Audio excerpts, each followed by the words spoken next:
Welcome to Blizzard Fire. We hope this video helps fire up your solution. Start by parking the Murano on level ground and engaging the parking brake. Open the hood and locate the battery in the engine bay.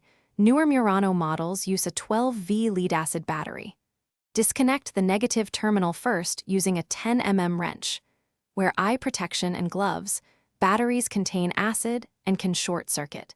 If you want to keep radio presets and ECU settings, connect a 12V memory saver to the OBD port or cigarette lighter before disconnecting the battery.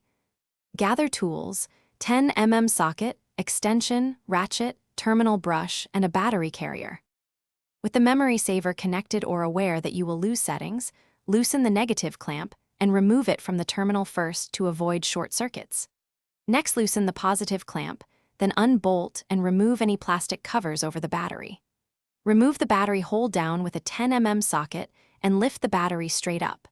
A typical Murano battery weighs around 35 to 45 pounds, so lift with your legs and use a second person if needed. Label or photo the cable locations to avoid mixing positive and negative.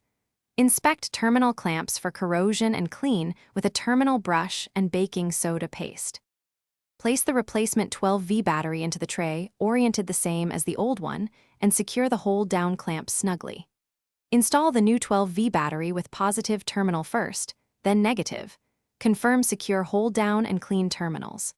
Tighten terminal nuts hand-tight, then use a torque wrench to torque to manufacturer spec, about 5 to 8 Nm for most clamp nuts, and apply a thin coat of dielectric grease to prevent future corrosion. Reconnect any fuse boxes or plastic covers, start the engine, and check charging voltage should read roughly 13.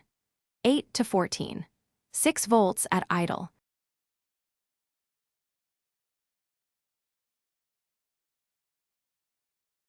Thanks for watching. If you found this helpful, don't forget to like and subscribe.